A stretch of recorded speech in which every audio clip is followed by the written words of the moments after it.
누가복음 6장 20절에서 26절의 말씀 우리 한 목소리로 봉독합니다.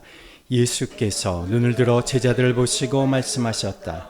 너희 가난한 사람들은 복이 있다. 하나님의 나라가 너희의 것이다. 너희 지금 굶주린 사람들은 복이 있다. 너희가 배부르게 될 것이다. 너희 지금 슬피 우는 사람들은 복이 있다. 너희가 웃게 될 것이다. 사람들이 너희를 미워하고 인자 때문에 너희를 배척하고 욕하고 너희 이름을 악하다고 내칠 때에는 너희는 복이 있다. 그날에 기뻐하고 뛰놀아라.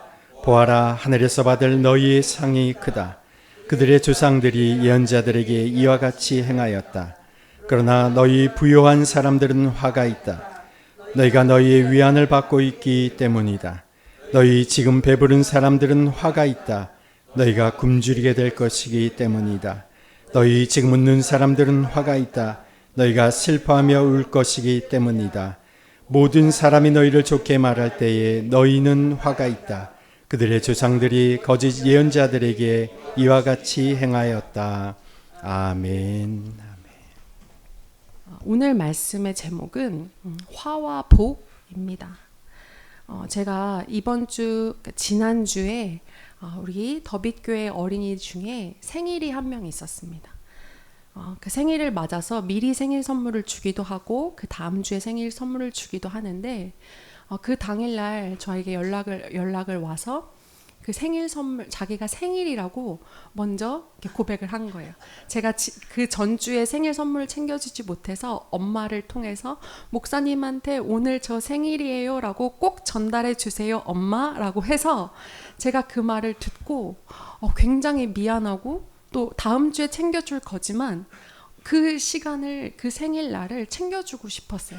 그래서 부랴부랴 그 친구가 좋아하는 과자, 그 과자 중에서도 제일 좋아하는 그 과자의 맛, 그것을 골라서 빨간 리본으로 이렇게 묶어서 거기에 축생일 누구누구누구 이렇게 스티커로 붙여서 그것을 선물했어요. 제가 그 아이에게 선물을 한 것은 그 생일을 지키는 것뿐만이 아니라 내 마음과 내가 그 아이를 생각하고 기도하고 하나님이 그 아이를 태어나게 해주신 것을 축하하는 의미를 담은 선물이었어요. 내 마음, 제 마음은 그렇게 표현을 했는데 그 아이는 어떻게 받았는지 궁금했어요. 그리고 나서 생일이 지나고 다음날 그 엄마에게 여쭤봤어요. 우리 친구에게 선물을 줬는데 그 친구가 그 선물을 기뻐했나요?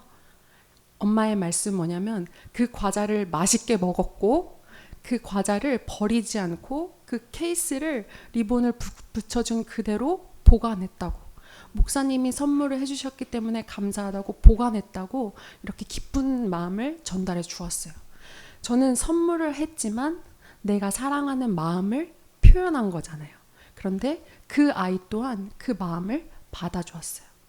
저는 이것이 예수님의 마음으로 우리가 어떤 표현을 할 때, 선물을 할 때 드러난다고 느꼈어요. 그런데 오늘 말씀에서 보면 예수님은 사랑하는 제자들에게, 사랑하는 자녀들에게 더 귀한 선물을 준비해 주셨어요. 제가 우리 아이들에게 사랑하는 마음을 표현한 것 이상으로 비교할 수 없는 그 마음을 담아서 예수님은 사랑하는 제자들에게 말씀을 하십니다. 오늘 말씀이 제목이 화와 복인 것처럼 2024년의 시작을 예수님의 그 복을 누리며 살아가는 우리 더빗 공동체가 되기를 소망하며 이 말씀을 준비하고 전하려고 합니다. 오늘 본문에서는 마태복음 5장에 우리가 굉장히 잘 알고 있는 팔복 말씀과 비슷하고 유사합니다. 마태복음 5장 팔복은 예수님께서 그 전에 4명의 제자들을 부르신 시기였습니다. 베드로, 야고보, 안드레, 요한 이 4명의 제자들을 부르시고 많은 무리들 갈릴리 바닷가 근처를 계시면서 그곳에서 수많은 사람들의 병을 고치시고 귀신을 떠나가게 하시고 하나님 나라의 말씀을 선포하시기 시작하셨어요. 그리고 그들에게 수없이 많은 사람들 모여있는 그 사람들에게 8가지 복을 선포하시고 축복해 주셨어요. 오늘 누가복음 6장의 말씀에서는 반면에 12절, 6장 12절을 함께 보시면 예수님께서 밤을 새워서 산에서 기도를 하시고 날이 밝았을 때 12명의 제자들을 선택하시고 뽑으시고 그들을 부르신 상황이에요. 그렇다면 누가복음은 이렇게 역사적으로 쓰여진 말씀이기 때문에 시기적으로 봤을 때 이 4명의 제자들을 선택하셨을 때도 분명히 많은 사람들이 모여 있는데 12명의 제자들까지 부르신 이 상황이라면 누가복음 이 6장의 사람들은 더 많은 제자들이 몰렸을 거예요. 더 많은 사람들에게 복음을 선포하셨고 더 많은 사람들이 예수님의 이름으로 병 고침을 받았을 거예요. 그렇기 때문에 누가복음 이 6장 20절에서부터 26절의 말씀에서는 마태복음과 다른 것이 있다면 4가지 복음과 4가지 복과 4가지 화에 대해서 말씀을 선포하세요. 누가복음의 그 많은 무리들이 17절에 보면 예수님이 제자들을 12명을 부르시고 그들과 함께 산에서 내려오셔서 산에서는 기도를 하셨고 그 기도를 마치시고 아침에 이 평지로 내려오셔서 서셨다라고 말씀하세요. 그리고 그 앞에 17절에 거기에 그의 제자들이 큰 무리를 이루고 또 온 유대와 예루살렘과 두로 및 시돈 해안 지방에서 모여든 많은 백성들이 큰 무리를 이루었다라고 설명하고 있습니다. 그러면 베드로, 야고보, 안드로, 요한 이 4사람을 불렀을 때만 해도 수많은 사람들이 회복을 얻고 자유함을 얻고 예수님을 따르고자 나아왔다면 이 누가복음에서는 그 초반의 사역을 넘어서 더 많은 사람들이 예수님의 축복이 무엇인지 알았을 거예요. 예수님의 어떤 사역이 있는지, 예수님을 믿고 따른다라고 하는 것은 어떤 삶을 따라가야 하는지 이 많은 사람들은 직접적으로 간접적으로 경험했을 거예요. 이게 무슨 말이냐면 제자로 선택받은 사람들은, 제자로 부르심을 받은 사람들은 자기의 삶을 어떻게 합니까? 내려놓고 따랐어요. 물고기 배도 내려놓고 따르고 자기가 가진 재산, 모든 재산들을 다 내려놓고 예수님을 따른 것처럼 예수님의 제자로 선택받은 사람들은, 예수님 앞에 서 있는 사람들은 자기의 생애를 내려놓는다라는 것을 이 무리들도 알았을 거예요. 그런데 예수님은 이 사람들에게 강력하게 선포하세요. 너에게 복이 있다. 또 너희에게 화가 있다. 예수님께서 이 제자들에게 어떤 복을 선포하시고 또 예수님의 제자들이라고 해도 어떤 화가 있을 수 있는지 이 말씀에 잘 나와 있습니다. 예수님의 생애를 따라가는 사람들은 그 모든 삶에서 자유함을 누리고 나아옵니다. 맞으시죠? 예수님을 믿겠다라고 고백하고 내가 예수님의 이름을 선포하는 사람이라면 예수님이 하신 그 모든 사역에 감사함으로 따라가는 사람들이 바로 제자들일 것입니다. 이 시간 내 마음에 손을 얹고 저를 따라서 외쳐보겠습니다. 나는 예수님의 제자입니다. 나는 예수님 앞에 서 있는 제자입니다. 아멘. 그렇다면 내가 이 고백을 자연스럽게 고백할 수 있다는 것은 내 삶에 이미 예수님 때문에 내려놓은 생애가 있다는 것입니다. 우리 여기 모든 사람들이 다 세례를 받았고 모든 사람들이 다 하나님의 나라를 선포하며 찬양한 것처럼 그 제자들도 그 무리들도 그러했습니다. 그럼에도 불구하고 예수님은 그들에게 화가 있을 수 있다고 고백합니다. 24절에 너희 부유한 사람들은 화가 있다. 너희가 너희의 위안을 받고 있기 때문이다. 너희 지금 배부른 사람들은 화가 있다. 너희가 굶주리게 될 것이기 때문이다. 너희 지금 웃는 사람들은 화가 있다. 너희가 슬퍼하며 울 것이기 때문이다. 모든 사람이 너희를 좋게 말할 때에 너희는 화가 있다. 그들의 조상들이 거짓 예언자들에게 이와 같이 행하였다라고 말씀하십니다. 화가 있다라는 말은 예수님께서 이 앞에 서 있는 제자들에게 너희들은 화가 있을 거야 라고 저주를 하시는 것이 아니라, 화가 있다라는 표현은 애통하고 슬퍼하고 비탄하는 감탄사입니다. 우리가 힘들 때 주여 이렇게 외치는 것처럼 예수님도 이 제자들, 사람들, 무리들 앞에 너희들은 화가 있을 것이야, 화가 있을 수밖에 없어 라고 안타까운 마음으로 선포하십니다. 이 사람들아 너희들은 화가 있을 것이야, 너희들은 멸망할 것이야 라고 저주를 퍼붓는 그런 예수님이 아니라, 안타까운 마음으로, 비통한 마음으로 화가 있을 것이니 돌이켜서 내 앞에 서거라, 이렇게 말씀하시는 것입니다. 예수님이 말씀하신 이 화가 있을 것이라는 표현에 애통이라는 단어를 찾아보니, 앞에서 구약시대에 어떤 때에 이 애통한 단어를 사용했냐면, 아브라함이 아내 사라를 잃어버렸을 때, 사라가 죽었을 때 그 마음을 애통하다라고 표현하며 울었습니다. 그리고 야곱이 요셉을 구덩이에 빠져서 또 야곱이 요셉을 잃어버렸다라고 생각했을 때, 죽었다라고 생각했을 때 애통하다고 표현을 했습니다. 그리고 모세와 아론이 그 이스라엘 백성들에게, 그 나라를 잃은 그 백성들을 표현할 때 이 애통하다라는 표현으로 사용하며 기도하였습니다. 그렇다면 예수님이 이 제자들 앞에, 이 수많은 무리들에게 자기를 따르려고 모든 생애를 내려놓고 앞에 서 있는, 그 예수님의 말씀을 들으려고 서 있는 그 사람들에게 너희는 화가 있을 것이야 라고 말하는 것은, 그렇지 않게 살아가면 애통한 마음으로 나에게 돌아오라고 하는 예수님의 탄식입니다. 어떤 사람이 화가 있습니까? 지금 배부른 사람이 화가 있다고 라고 고백합니다. 지금 웃고 있는 사람이 슬퍼할 것이라고 말합니다. 이 말은 내가 그럼 지금 슬프지 않아야 되나?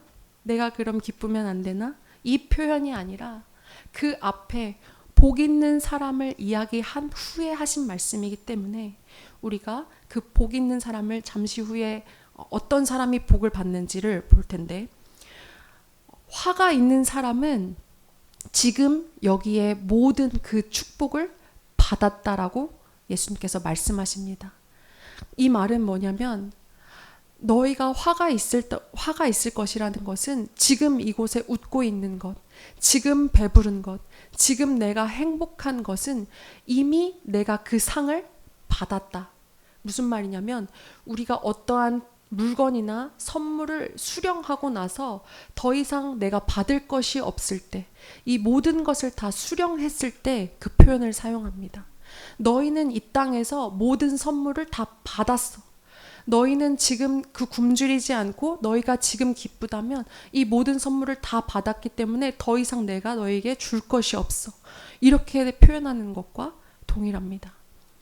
그러면 화가 있다라는 것은 내가 예수님께 더 받을 것이 있는데 받지 못하는 그 제자들, 그 무리들, 내가 어떤 것을 돌이켜서 예수님께 더 받아야 하는지, 하늘의 것을 어떻게 받아야 하는지 그 앞에 설명이 나와 있습니다.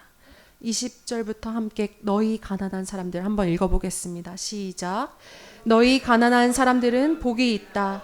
하나님의 나라가 너희 것이다. 너희 지금 굶주리고 있는 사람들은 복이 있다. 너희가 배부르게 될 것이다. 너희 지금 슬피 우는 사람들은 복이 있다. 너희가 웃게 될 것이다. 사람들이 너희를 미워하고 인자 때문에 너희를 배척하고 욕하고 너희의 이름을 악하다고 내리칠 때는 너희는 복이 있다. 아멘. 복이 있다라는 표현은 인간이 인간에게 하는 표현이 아닙니다. 무슨 말이냐면, 복이 있는 것은 인간의 힘으로 할 수 없을 때 어떠한 신적 존재가 나에게 무엇을 주는 것, 어떠한 보이지 않는 그 존재에게 갑자기 뚝 떨어지는 선물과 같은 표현을 이 복이 있다라는 표현으로 사용하였습니다. 팔복에서는 영적인 것을, 영적인 축복을 이야기를 하였다면, 이 누가복음 이 네 가지 복음에서는 생활적인 내 삶에서 어떤 축복을 받을 수 있는지, 지금 이곳에 너희에게 어떤 선물을 줄 것인지 예수님께서 말씀하시는 것입니다. 그런데 이 받는 사람들이 굉장히 세상과는 다릅니다. 제일 첫 번째로 어떤 사람이 이 복을 받습니까? 가난한 자들이 복을 받습니다. 가난한 자들이라고 하는 것은 문자적으로는 넉넉하지 못한 상태, 그리고 의식주를 내가 해결할 수 없는 상태, 내 자원으로는 도저히 어떻게 이겨나갈 수 없는 그 상태를 바로 이 가난한 상태라고 합니다. 성경에서는 구걸해서 얻는 것, 내가 하루하루를 벌어서 그 하루하루를 버는 것도 부족해서 내 힘으로 나아갈 수 없어서 무릎을 꿇고 기어서 나를 살려달라고 외치는 그것을 바로 이 가난함으로 표현합니다. 내가 가난하지 않다고, 내가 지금 풍족하다고 외치는 그 삶이 아니라 나는 그 정도는 아니니까 나는 가난한 사람이 아니지, 이 고백이 아니라 물질적으로 그 가난한 것을 포함해서 영적으로도 하나님 앞에 메마른 마음, 하나님 앞에 갈급한 마음, 내가 어찌해야 할 바를 알지 못하는 그 상황과 환경과 모든 기회들을 바로 이 가난한 마음이라고 표현하는 것입니다. 경제적으로 그날 벌어서 그날 하루 살아가는 이 사람들도 가난한 사람들일 뿐더러 내 육체가 연약해서 무릎으로 기어서 한 발 한 발 나를 살려달라고 구걸하는 이 사람들도 가난하지만, 이 사람과 동등하게 내가 돈이 많고 육체가 건강하고 많은 재물과 지식들이 있지만 그럼에도 불구하고 내 안에 해결되지 못하는, 내가 내 힘으로 해결할 수 없는 이 상태를 바로 가난한 상태라고 고백하는 것입니다. 그렇다면 나는 가난한 자이라고 고백하는데 세상에서는 가난한 사람은 비교적 무시당하고 천대받고 등한시되는데, 사회적으로도 해결해 줄 수 없는, 붙잡힘 받을 수 없는 그 사람들인데 영적으로는 어떻습니까? 내 성격, 내 성질, 내 상황, 내 모든 육체, 내 깊은 내면까지 나는 이것을 기쁘다라고 표현할 수 있는지, 그 앞에 모인 제자들은 그것을 고민하였습니다. 누군가의 도우심이 필요한 사람이 가난한 사람입니다. 누군가의 관심이 필요한 사람이 가난한 사람입니다. 저는 가난한 사람입니다. 그래서 저도 예수님께, 저도 영혼들에게, 저도 우리 가족에게, 저도 우리 더빗 공동체에게 사랑을 주세요 라고 말씀을 드립니다. 제가 앞에서 서두에서 얘기한 것처럼 우리 사랑하는 자녀에게 생일 선물을 준 것도 사랑을 표현한 것이고 관심을 표현한 것인 것처럼, 예수님도 이 가난한 사람에게, 육신과 영혼과 육체와 환경과 모든 것이 가난한 이 사람에게 줄 수 있는 단 한 가지는 바로 하나님의 나라가 너희 것이다, 하나님의 나라의 모든 것이 다 너희의 것이다, 이렇게 선물을 해주십니다. 그 어린아이가 그 과자 한 캔을 맛있게 먹고 끝까지 보관하고 감사한 마음을 가진 것처럼, 나도 이 하나님의 나라에 대한 소망이 있는지, 나도 이 하나님의 나라가 너무 귀해서, 너무 감사해서 이 말씀을, 이 귀한 하나님의 복음을 붙들고 살아가는지 한번 우리가 생각해 봐야 할 것입니다. 앞서서 나는 제자입니다, 나는 하나님의 말씀 앞에 서 있습니다 고백했지만, 그 과자 한 캔보다 귀하지 않은 하나님의 나라에 있는 것은 아닌지, 그렇다면 내가 가난하다고 하는데 하나님의 나라를 구하고 있진 않는지, 가난하다고 하는데 이 병은 고쳐주세요, 가난하다고 하는데 하나님 재정적으로는 채워주세요 라고 기도는 드리지만, 하나님의 나라가 내 안에, 우리의 가정 안에, 우리의 사업장 안에, 우리의 자녀에게 임하게 하시기를 기도하는지를 살펴봐야 합니다. 물리적으로는 열심히 일을 하면 돈을 벌고 열심히 구걸하면 어떻게든 얻을 수 있습니다. 그런데 하나님의 나라는 어떻게 얻을 수 있을까요? 어떻게 얻을 수 있을까요?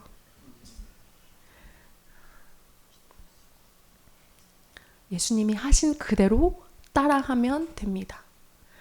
앞서서 제자들은 나는 제자라고 고백했습니다. 그러면 제자는 누구를 닮아야 할까요? 스승을 닮아야 합니다. 제자는 그 앞에 스승을 그 스승의 지식만 배우는 것이 아니라 그 환경만 듣는 것이 아니라 그 말씀 하나만 듣고 내가 어떻게든 먹을 것을 얻는 것이 아니라 그 스승의 말과 행동과 모든 그 인격과 그가 갖고 있는 모든 것을 다 흡수하는 사람이 바로 제자입니다. 다시 한번 고백하겠습니다. 마음에 손을 얹고 나는 예수님의 제자입니다. 아멘. 아직 조금 처음보다는 조금 소리가 작아졌어요. 그러나 우리 예수님은 그 제자의 고백을 들으십니다. 제자는 예수님이 하신 그대로 따라가면 됩니다. 예수님의 가진 가장 귀한 것이 무엇입니까? 믿음, 소망, 사랑입니다. 그 믿음, 소망, 사랑이 내가 이루어질 때 내 안에 무엇이 이루어질까요? 하나님의 나라가 임하는 것입니다. 가난하지만 내 안에 예수 그리스도의 믿음이 있다면, 가난하지만 예수 그리스도의 소망이 있다면, 가난하지만 예수 그리스도의 사랑이 있다면 나는 하나님의 나라를 소유한 하나님의 자녀이고 예수 그리스도의 제자일 것입니다. 아멘이시죠? 축복을 받은 사람, 가난한 사람에게 뒤따르는 것들이 있습니다. 그것이 바로 그 가난을 통해서 가난이 상태라면, 상황이라면 그 다음에 지금 굶주리는 사람들은 복이 있다, 배부를 것이다. 지금 술 피우는 사람들은 복이 있다, 너희는 웃게 될 것이다. 이 말은 같은 맥락입니다. 제자들에게 말씀하십니다. 너희가 지금 가난하냐? 마음이 가난하고 심령이 가난하고 관계가 가난하고 내 지식이 가난하냐? 너희가 그 가난 때문에 굶주리고 있고 슬피 울고 있고 속상한 마음으로 살아가고 있느냐? 예수님은 그것을 원하지 않으십니다. 예수님은 그 가난한 마음을 붙들고 예수님 앞으로 나와서 주님 소망을 주세요. 사랑을 주세요. 하나님의 나라 것으로 채워주세요라고 고백하길 원하십니다. 그것이 바로 내 삶을 내려놓고 내 배를 내려놓고 내 생애를 내려놓고 예수님의 곁으로 나아오는 제자의 삶입니다. 그 제자에게는 반드시 예수 그리스도의 사랑, 소망, 기쁨이 주어질 것입니다. 그러면 나에겐 소망이 있네. 나에겐 사랑이 있네. 나에겐 믿음이 있네. 그러면 내 안에는 이미 하나님의 나라의 것으로 가득 채워져 있는 사람입니다. 축하드립니다. 제가 아까 여기 앞에서 많이 은혜를 받았습니다. 어떤 은혜를 받았냐면 하나님, 더빅 공동체 안에 하나님의 나라가 선포되어지기를 울면서 찬양하는 우리 성도님들이 있습니다. 가난보다 더 크신 하나님의 임재가 있는 이 예배 안에 있는 우리 더빅 공동체 한 영혼 한 영혼이 기쁨으로 고백하는 이 믿음의 고백이 있습니다. 하나님 감사합니다. 이렇게 선포를 했습니다. 내 삶이, 내 자녀가, 내 환경이 어떠하든지 우리는 하나님의 것을 이미 소유한 하나님의 백성입니다. 그런데 이 예수 그리스도께서 지금 너희에게 말씀하십니다. 지금 너희에게 굶주린 사람은 배부를 것이고 지금 너희 슬피 우는 사람에게는 웃게 될 것이다 라고 지금 여기 있는 사람들에게 말씀하십니다. 지금 여기 있는 우리 더빅 공동체에게 말씀하시는 것이 아니라 2000년 전 제자들 앞에서 이야기하신 것이었습니다. 그러면 내가 예수 그리스도를 따른다라고 고백을 했다면 나는 이미 2000년 전부터 하나님의 나라를 소유한 하나님의 자녀입니다. 잠깐 내 삶에서 소망이 없네. 잠깐 내 삶에서 재정이 없네. 잠깐 내 삶에서 믿음이 없네 라고 고백할 수 있을지 모르지만 그것은 하나님 나라를 빼앗는 사단의 전략일 뿐입니다. 내가 지금 이 시간 2000년 전에 그 예수님께서 말씀하신 그 지금 이 고백, 축복의 고백이 내 안에 아멘으로 느껴진다면 나는 그 2000년 전 제자들 앞에 서 있는 그 제자들과 동일한 상황인 것입니다.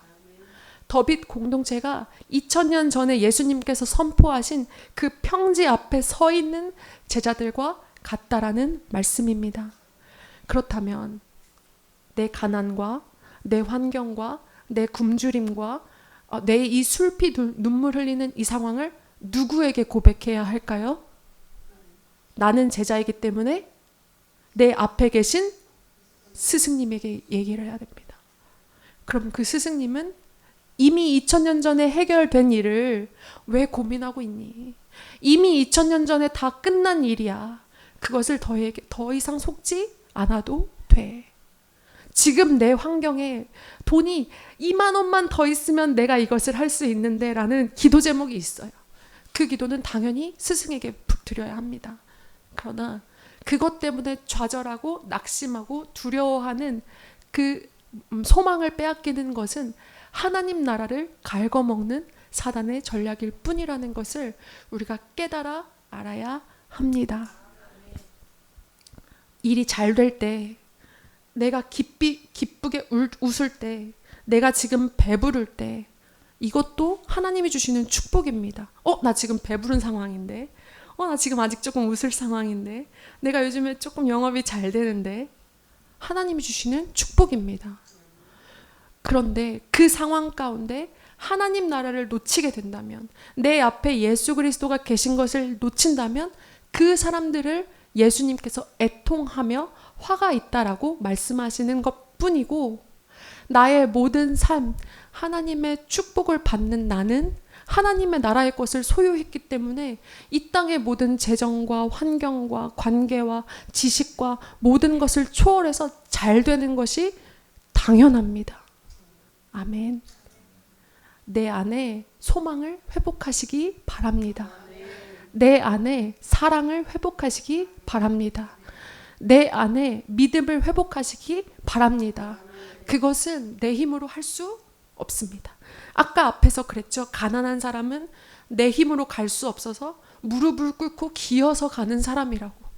그런 심정으로 예수님 앞에 나오는 그 제자들을 예수님은 안아주십니다. 손을 잡아주십니다. 아멘이시죠. 우리가 어떤 복음을 이야기할 때 예수님이 아이들에게 물어보면 이렇게 얘기해요. 복음이 무엇이지? 그럼 애들이 머릿속으로 들은 것이 많으니까 예수님이 나의 죄를 위해서 십자가에 달려 돌아가시고 다시 살아나신 것이 바로 복음입니다. 기쁜 소식입니다. 목사님 달란트 주세요. 이렇게 딱 얘기를 해요. 그것도 맞고요. 그런데 하나 빠진 것이 있습니다. 다시 오실 예수님이 내 앞에 계시다는 것. 그것이 오늘 우리 가난한 사람들이 누려야 할 복음일 것을 믿습니다. 내가 하나님의 나라의 것을 소유한 사람이라면, 내가 하나님의 나라를 소유한 사람이라면 예수님이 다시 오시는데 가만히 있을 수 있을까요? 없습니다. 22절에서 23절을 함께 읽어보겠습니다. 시작. 사람들이 너희를 미워하고 인자 때문에 너희를 배척하고 욕하고 너희의 이름을 악하다고 내칠 때에는 너희는 복이 있다. 그날에 기뻐하고 뛰놀아라. 보아라. 하늘에서 받을 너희의 상이 크다. 그들의 조상들이 예언자들에게 이와 같이 행하였다. 아멘. 마지막으로 복을 받는 사람은 앞에서 가난하고 굶주리고 슬피 우는 사람뿐만이 아니라 예수님의 이름 때문에 배척당하고 욕먹고 이름이 악하다고 내치는 사람에게 복이 있다라고 말씀하십니다. 아멘이시죠? 아멘. 지금 이 말씀을 하잖아요. 그러면 나 이 복은 좀 포기해야겠다. 나 이 복은 조금 좀 너무 힘들다 생각할 수 있습니다. 그러나 이 복이 상이 제일 큽니다. 그 날에 기뻐하고 뛰놀아라 보아라 하늘에서 받을 너희의 상이 크다. 무슨 말이냐면 앞에서는 이 새해 복에서는 지금 너희에게 그 가난이 회복될 거야. 지금 너희에게 그 굶주림이 회복될 거야. 지금 너희에게 그 슬피 울음이 다시 기쁨으로 바뀔 거야 라고 지금을 말씀하셨는데 이 네 번째 축복은 그 날에 주신다는 상이랍니다. 이해되시죠? 지금 나에게 가난한 이 상황 가운데 세상 가운데 모든 회복은 지금 주시지만 예수님 때문에 핍박받는 사람, 예수님 때문에 고난받고 욕먹고 배척당하는 사람의 축복은 지금이 아니라 그 날에 주신답니다. 그렇기 때문에 우리가 연약해서 나 그날에 선물 안 받고 지금 받고 싶다. 나 조금 힘들다. 이렇게 생각할 수 있습니다. 그러나 그것 또한 사단의 속삭임입니다. 내가 예수님 때문에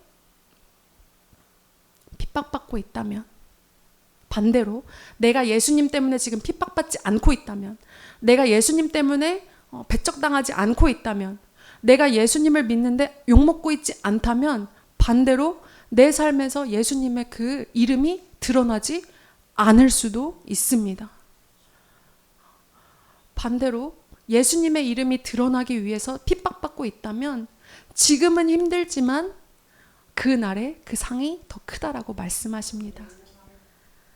굶주림으로 인한 것, 상황으로 인한 것을 뛰어넘어서 나에게 기쁨과 소망과 믿음을 주시는 그 예수님의 이름을 어떻게 하라고요? 전하라고 말씀하십니다. 앞에서 누가는 그 12명의 제자들이라고 표현하지 않고 그 앞에 있는 모든 무리들을 수많은 사람들을 다 제자라고 말씀하시고 이 누가는 그 12명을 특별히 사도라는 말을 사용합니다. 이 사도는 직접적으로 예수님의 부활과 사역과 모든 시간을 함께한 정말 하나님이 세우신 그 12명의 하나님의 사람들입니다. 그러면 우리도 그 12명과 함께 이 사도의 길까지 걸어가야 할 것입니다. 하나님의 사도, 하나님의 사랑, 하나님의 그 나라를 소유한 사람은 제자로 끝나는 것이 아니라 이 내 가난함에서, 이 굶주림에서, 이 슬픔에서 끝나는 것이 아니라 그 다음에 그것을 해결해 주시는 하나님 나라를 선포하는 제자를 넘어 하나님의 나라를 선포하는 사도로 서야 할 것입니다. 그러면 한 번 더, 마지막입니다. 한 번 더 외쳐보겠습니다. 내 마음에 손을 얹고 나는 예수님의 이름을 전하는 하나님의 사도입니다. 나는 하나님의 나라에 소유된 백성입니다. 아멘.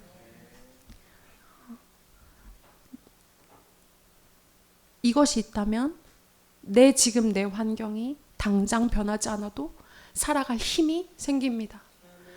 당장 내 삶이 변하지 않아도 그것을 믿고 붙들고 나아갈 수 있습니다.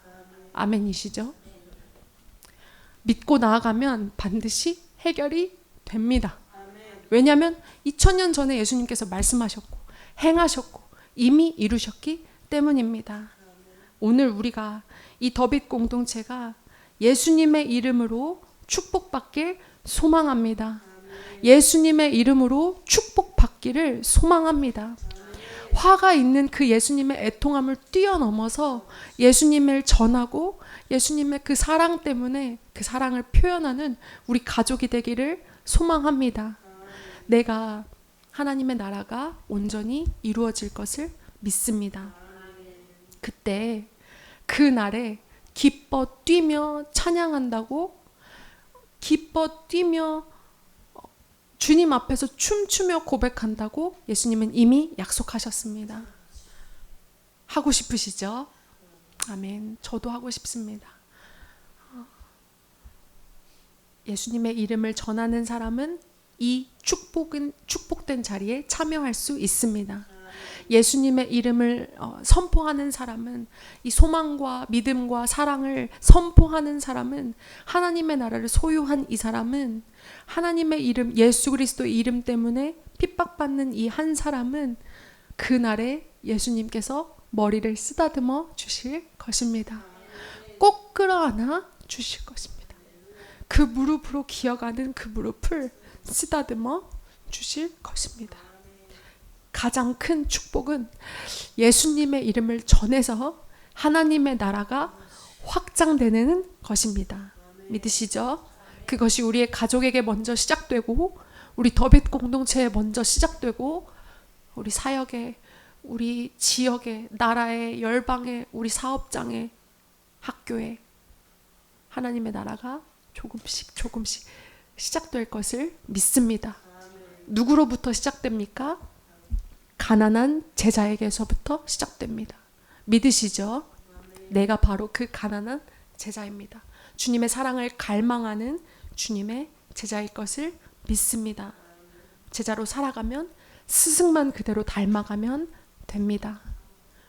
화와 복이라는 주제로 말씀을 전할 때 하나님이 저에게 주신 말씀이 있었어요.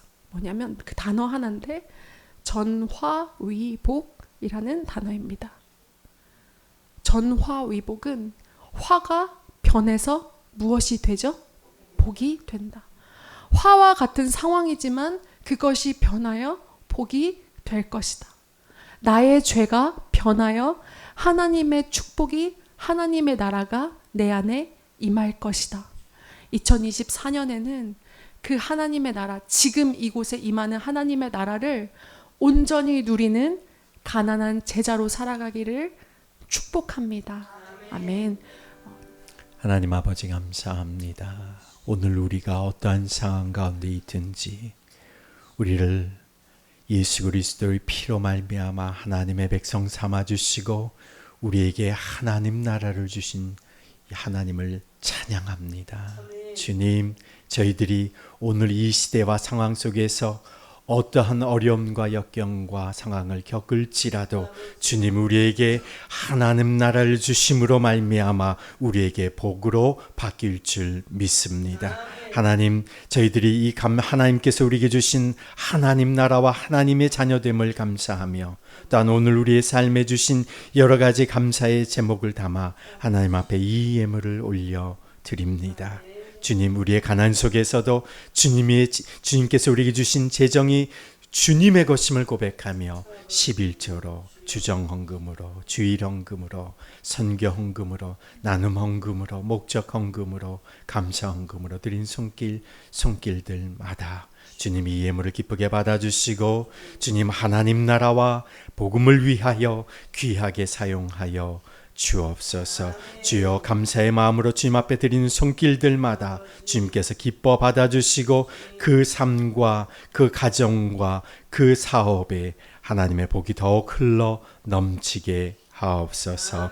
예수님의 이름으로 봉헌 기도드리며 이제는 우리 구주 예수 그리스도의 그 지극하신 은혜와 하나님 아버지의 그 무한하신 사랑과 성령님의 교통하심이 이 땅에서의 화조차도, 어려움조차도, 가난조차도, 여러 가지 핍박과 환난조차도 하나님 나라를 소유한 주님의 백성에게 결국 복이 되는 전화위복의 삶을 살게 됨을 믿으며 이제 세상으로 나아가는 주님의 백성들 위에, 그 가정과 자녀들 위에, 일터 위에, 더빗교회 공동체 위에 이제로부터 영원토록 함께 하시기를 간절히 축원하옵나이다. 아멘.